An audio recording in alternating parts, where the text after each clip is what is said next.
Hi, my name is Shreya and I am currently a sophomore. In today's project, I have divided my single experiment to explain two main subtopics. In my first subtopic, I explore the moment of inertia and how the moment of inertia of an object affects the final speed of the object.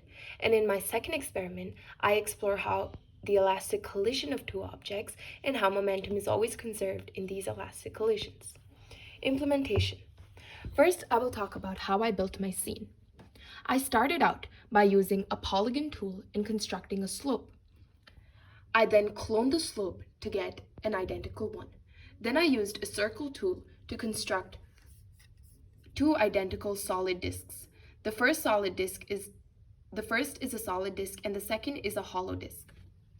I changed the masses of the spheres to be identical. I placed a solid box at the bottom of the second one to conduct a collision when the disks roll down. Hence, my disks are identical in mass, radius, and material, but have a different coefficient of energy. Here, I have specifically modified the mass of the disks to be identical, even though one is hollow and one is solid. I have also specifically modified air resistance by turning it off so that we can neglect it.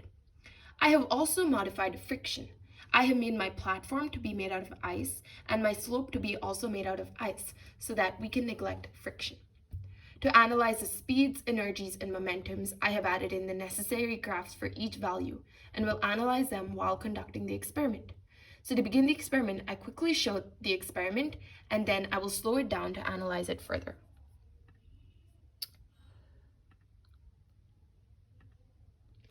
So, in part A, I will analyze the inertia and speeds. For this, I use the speed versus time graphs for both the disks.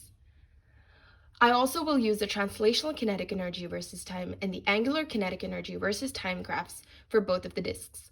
Looking at the speed versus time graphs, we can see that the final speed for the solid disk is 2.510 meters per second, and the final speed for my hollow disk is 2.36 meters per second. Hence, my solid disk has a higher final speed than my hollow disk. Looking at my moments of now, everything else other is identical for both the disks, other than the fact that one is solid and one is hollow. So my moment of inertia for my solid disk is 1/2 mr squared, and my hollow disk is mr squared. So my hollow disk has a larger moment of inertia. Why? This is because moment of inertia is determined by how the mass is distributed around the center. For the solid disk, it is distributed equally around the center, but for my hollow disk, there is more mass towards the end. Hence, my hollow disk will have a larger moment of inertia. Since my solid disk has a larger final speed, this indicates that larger the moment of inertia, smaller the final speed. Now I will examine the reason behind this. For this, I will analyze the kinetic energy graphs. Looking at my kinetic energy graphs for the hollow disk and the solid disks, we can see that the solid disk has a larger linear kinetic energy and a smaller angular kinetic energy compared to my hollow disk that has a larger angular kinetic energy and a smaller linear kinetic energy. This indicates that for the hollow disk, more energy is being used for the angular kinetic energy and less for the translational kinetic energy. Hence, less energy is going to the linear motion. If less energy goes to the linear motion, this will indicate a smaller final speed because the linear kinetic energy is equal to 1/2 mv squared, and it is what determines the final speed. Now, I will examine my collisions between the solid disk and the hollow disk to examine momentum.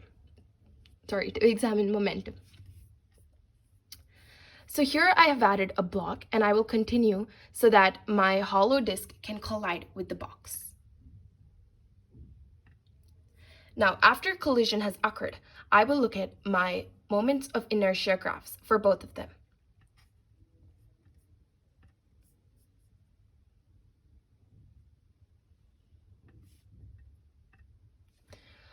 Looking at my moments of inertia, I can see that for the hollow disk, it initially starts at 0, both the x and y components, which is what we expect since initially it is at 0. But I can also see that it also ends at 0 here, both the x and y components. Looking at my box, I can see that initially it starts at 0. It goes up when the collision happens, and then finally it also ends at 0 for both the components. What does this mean? This means that my initial momentum is equal to my final momentum, which is equal to 0. Hence, even though during the collision the momentum goes up or goes down, at the end it ends up being 0. This depicts that momentum is always conserved. Thus, my project depicts that moment of inertia affects the final speed of objects, and larger the moment of inertia, smaller the final speed, because linear kinetic energy is being converted to angular kinetic energy, and since mass remains constant, for linear kinetic energy to decrease, speed has decreased. Part B shows that in a collision, both momentum is always conserved. Both the objects start with a momentum of 0 and end with a momentum of 0.